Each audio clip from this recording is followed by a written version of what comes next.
nhasi tatendwa Mai Titi vabva vanyora ivo tsamba yavo kana kuti a vote of thanks enaika. Welcome back to your channel. Please don't forget to like and subscribe.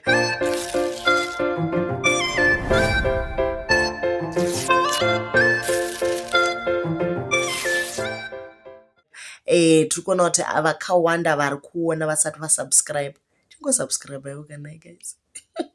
Okay, so nyaya yedu yanhasi Mai Titi vatenda zvikuru kuvanhu vese vakashanda navo, vanhu vakavabatsira kubuda muprison nevanhu vekuprison vavakashanda navo. Guys, tese tatendwa nesuwo katinei tichipusha nyaya dzavo kuti mese muzive kuti chiri kuitika. Haiwa, saka vanyora tsamba yavo. Tsamba yacho yakati rebei. Indoziva kuti mimi hamufaririka zvokuverenga tsamba dzakareba. Ini ndo rangu basa.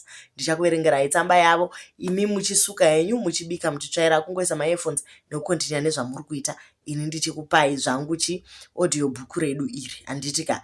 Okay, so tisati tatanga nyaya yavo yekutendwa, pane imwe nyaya yangondinakidza yekuti pane mumwe mudzimai anyora akati iye veduweka ini ndinofarira Mai Titi zvekuti ndapotsa ndatorohwa nemurume. Okay, so anyora akati ndiri feni yaMai Titi zvekutopenga navo, handigoni navo. Problem 1, murume wangu havafariri, but I rather choose Mai Titi than my broke husband. So nezuro ndakazviziva later kuti Mai Titi vabuda, ndakatadza kana kubika ndiri mumastreet, bhangu haana kuzvifarira.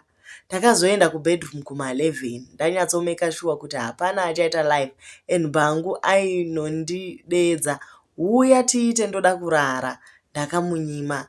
Nhasi haana kana kusiya mari yebreakfast kana yemuriwo. Ndinokungura nenzara nhasi, but chikuru data ndinaro. Mai Titi ndofa navo. So ndo zvarotaura kuti aiwa anofarira Mai Titi zvekutodaro, zvokuti chero akafa nenzara, as long as data ripo, chero musha ukaparara veduweka zvakaoma. So guys, zvatakataura zviya kuti data ngaritengwe. Alright, takuenda hedu patsamba iya. Handei patsamba yedu iya.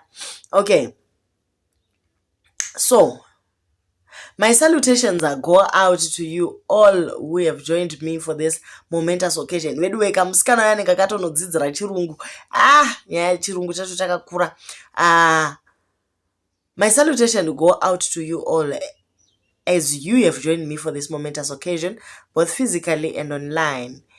Matora nguva yenyu mukabva pamabusy schedule enyu kuti muuye pano tigo witnessa event yaiita kuti ini ndibude mujere.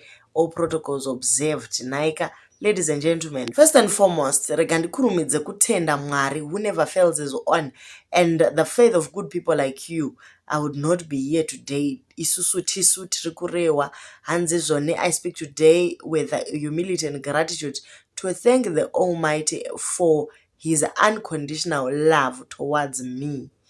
God allowed that I go through this experience, and I believe it because it was in his will, and ndo chinangwa chavo Mwari. So it was for my life and my own good. Ichokwadi musikana akanga arura mastreets, saka at least she learned something. I felt that so many testimonies will come out of it, making true Jeremiah 29 verse 11, that he knows the plans he has for me. Kamunoziva Bible mimi, I know the plans that I have for you, plans not to harm you, but to give you a prosperous end. Anditi munoziva Bible. So to my parents and siblings, your tireless and endless sacrifices for me cannot be taken for granted. Life can be cruel, yet your love and kindness towards me have kept me positive through my life journey. Ndimi vakuru vanondisapota panyaya dzese dzandinoita. Dei musipo in my corner and created a sense of security for me, then dei ndisina kusvika pano. Handiti imi ndimi makandinzwisisa kudarika munhu wese, chero nyika yese yakanga isingandinzwisisi. Imimi vana vangu, siblings angu nemaparents, dei ndisipo pano. Parenthood is not a walk in the park, yet you have always stopped to see the beauty and smell the roses amongst the thorns. Thank you kubva pakadzika dzika pemoyo wangu. Kuna wasu PA wangu, Your dedication and efficient demeanor as a PAE has caught people's attention. Where you have set a wonderful illustration for your peers with a similar roles.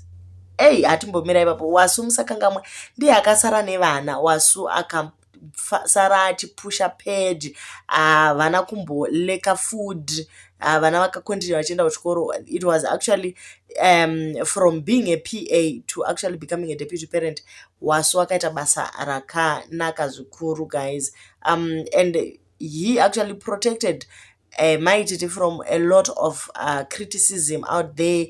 Hanomboburitsa information. Vari vamwe ka unobva watotanga kutotanga rako page wotogrowa uchishandisa disadvantage yomwe. But Wasu was actually one of the guys akamira naMai Titi.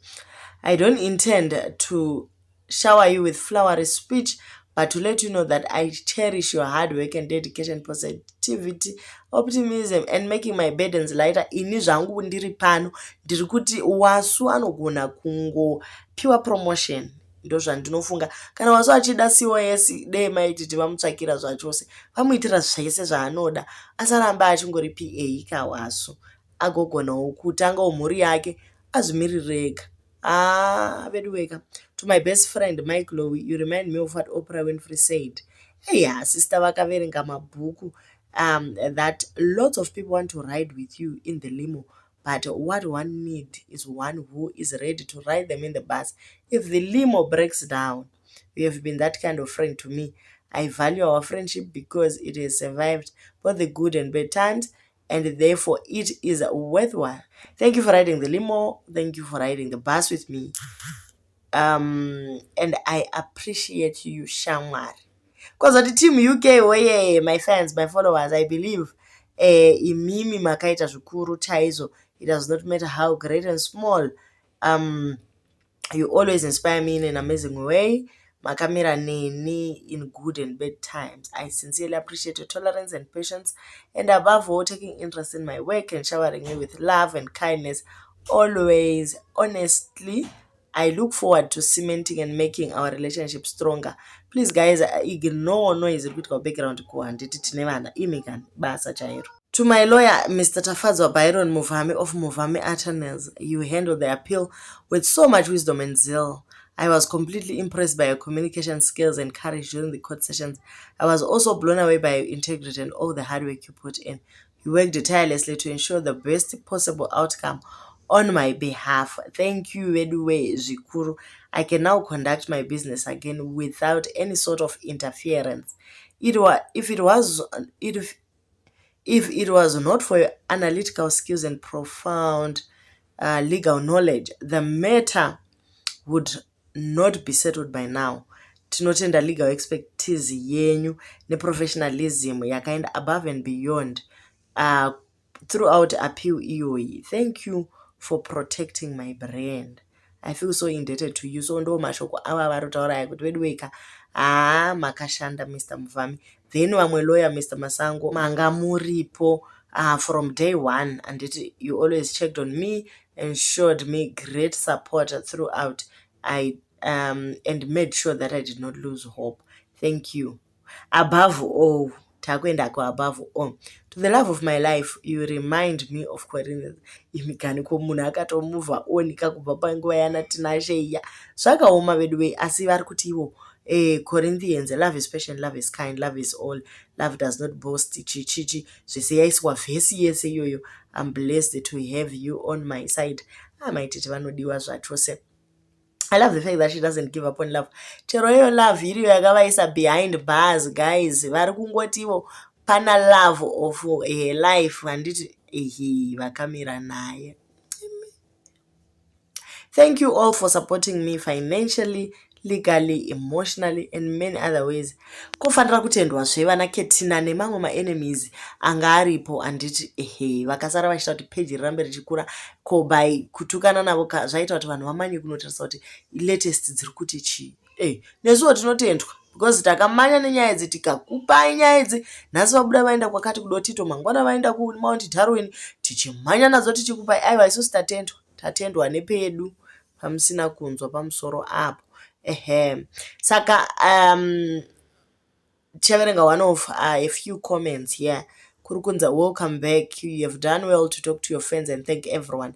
I would advise you get a management team for now and let them handle your social media business side of things. You are bigger than you know, Mura, and we love you. Don't let anyone affect you negatively. Vachakuitira my lives and say no.